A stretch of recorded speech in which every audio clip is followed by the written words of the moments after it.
নবী আসেনি তখন যেহেতু নিজের বাপ মেয়েকে মাটিতে পুঁতে দিত।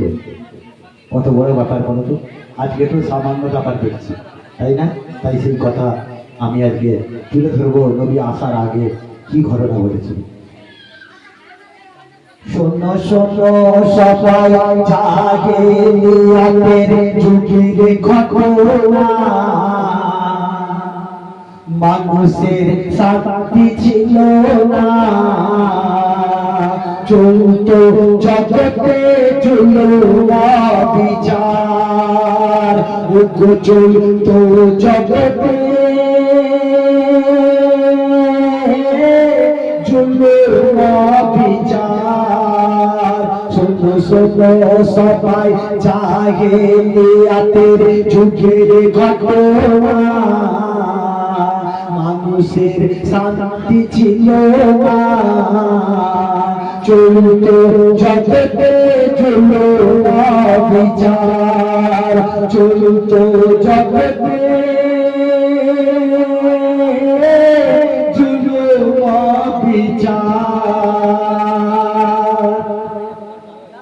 ওই আরব দেশের পরিবেশে,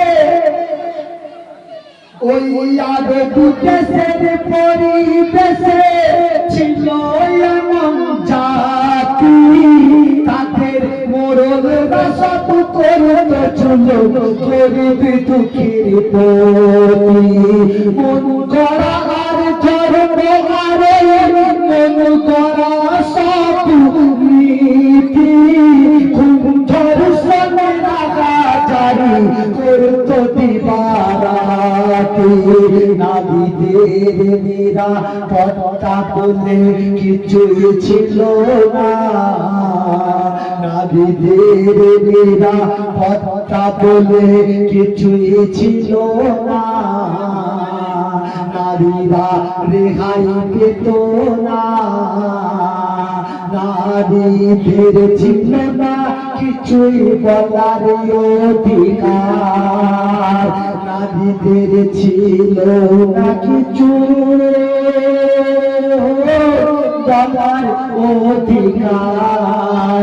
শোনো শোনো সবাই জাহেলিয়াতের যুগের ঘটনা, মানুষের শান্তি ছিল না, চলতো জগতে জুলুম বিচার।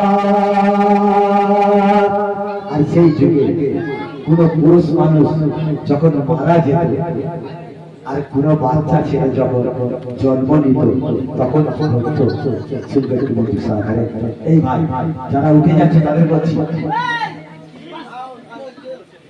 আচ্ছা ভালো জিনিস সবাই করতে হবে।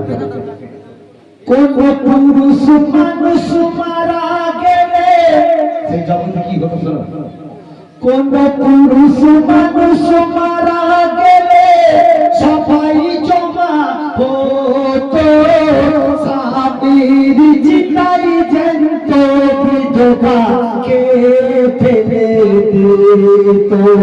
জন্মালে কারো ছেলে মদ খেয়ে নাচিত, আর মেয়ে হলে গর্ত খুলে তারে পুঁতে দিত, আর মেয়ে হলে গর্ত খুলে তারে পুঁতে দিত।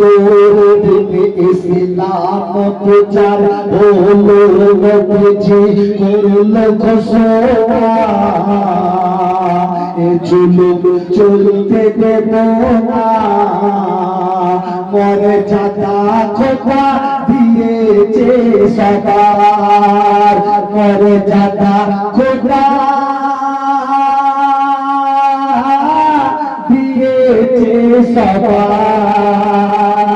তো একদিন আমার দয়ার নবী জুম্মার দিনে মহফিলে নামাজে মিলাদ করছে আর বলছে যে যার বাড়িতে মেয়ে সন্তান আছে সে বেশক জান্নাতি। আর সেই সাহাবা, যে সাহাবা অত বড় ক্ষতি করে ফেলেছে, সে তো হাউ হাউ করে কাঁদছে। আমার দয়ার নবী বলছে, ভাই তুমি অত কেন কাঁদছো, তোমার কি বেদনা তুমি একটু আমায় জানাও। তখন কি হচ্ছে শুনবে একটু সহকারে। সেই সাহাবা বলছে, আমার স্ত্রী যতন গর্ভবতী, আমি ছিলাম ওই শহরে, আর 5 বছরের পরে ফিরে এলাম আপন ঘরে, 5 বছরের পরে ফিরে এলাম আপন ঘরে। আর যখন বিদেশেছিলাম শুনেছিলাম যারা গিয়েছিল পরে, তারা বলেছিল তোর মেয়ে হয়েছে কিন্তু গেছে মরে। আমার বউ তারে ওই লুকিয়ে রাখে আমায় জানাই না, আমার বউ তারে ওই লুকিয়ে রাখে আমায় জানাই না, কখনো কিছুই শোনাই না। মেয়েকে লুকিয়ে রাখে ভয়েতে আমার, ও মেয়েকে লুকিয়ে রাখে ভয়েতে আমার। ছোট ছোট সবাই জাহেলিয়াতের যুগের ঘটনা, মানুষের শান্তি ছিল না, চলত জগতে জুলুম বিচার, ও চলত জগতে জুলুম বিচার। তারপরের ঘটনা শুনতে একটু মনোযোগ সহকারে। 5 বছর পরে আত্মীয় এলো আমার বাড়ি, সে বললো এটা তোমার মেয়ে, নাও চুমা তাড়াতাড়ি। বাড়ির লোককে দিতে গেছে, মেয়েটা যখন 5 বছর তখন আমি ভেবেছিলাম রেখে গেলাম, মনে হলো আরি চিন্তা করি এই মেয়েকে কেমন করে মারি। আমি চিন্তা করি এই মেয়েকে কেমন করে মারি। বন্দি করে ঘুরতে যাব বলে নিয়ে যাই, গিয়ে নিরালাই দাঁড়াই।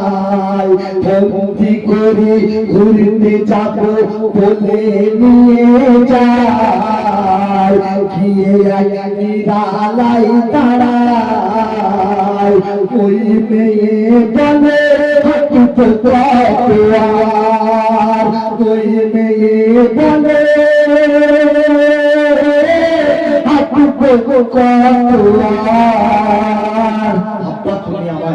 এই নিরাকার জায়গায় কেন আনলো বলো? আমার তো হেঁটে হেঁটে জান ঘুরিয়ে যাচ্ছে, আব্বা তুমি একটু দাঁড়াও। তুমি তখন আব্বা যখন বেরিয়েছে, আপনি হাঁটতে শুরু করেছে, তখন কি খবর হচ্ছে সুরের মাধ্যমে। আমি গর্ত যখন খুলি তখন, আমি তো গর্ত খুলতে ব্যস্ত হয়ে গেছি, কারণ ওই নির্জুর জায়গায় কেউ তো দেখতে পাবে, দেখতে পাবে না। নির্জুর জায়গায় জানি কেউ কাউকে কাউকে দেখতে পাওয়া যাবে। আমি গর্ত যখন খুলি তখন ওই আমাকে কি হারিয়ে গেছে আব্বা তুমি খুঁজছো গর্তে, ঝরছিল মেরে গা থেকে ঘর। গর্ত খুললে সাহাবি ঘাম বেরোবে, আর রোদে যদি খোলে আরো বেশি বেরোবে। তো ঝরছিল মেরে গা থেকে ঘাম, সে মুছে দেয় 2 হাতে। আমি গর্ত খুলি মরবে বালি তোদের সাথে সাথে, আমি গর্ত খুলি মরবে বালি তোদের সাথে সাথে। তারে ফেলে দেব মেরে দেব বুঝতে পারে না, তারে ফেলে দেব মেরে দেব বুঝতে পারে না। বিশ্বাস করে না আমি দিকে আর তারে তুলে না আমি দিকে তারে তুলে না ছোট ছোট চাপাই জাগে মিয়াদের যুগের ঘটনা মানুষের শান্তি ছিল না চলুত জগতে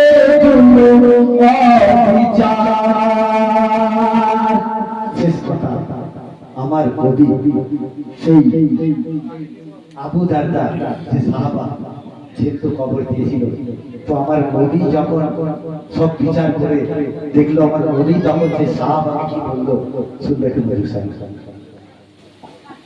সব শুনে মোর দয়ার নবী আর কে দেখবে বলে কোথা করতে পারে ক্ষমা তুমি তওবা করে নিলে ওই আবু দারদা তাকে খুন ঝরে যায় কপালে কবি আসিফ বলে কি ইসলাম না আসিলে মোর দয়ার নবী বারে বারে করলো ঘোষণা মেয়েকে বোঝাতে দেওয়া মোর দয়ার নবী বারে বারে করলো ঘোষণা মেয়েকে বোঝাতে দেওয়া ওকে বাঁচলে আমানত খোদার ওকে বাঁচলে আমানত খোদার আমি ভাই যদি সময় থাকে আবার আসবো কারণ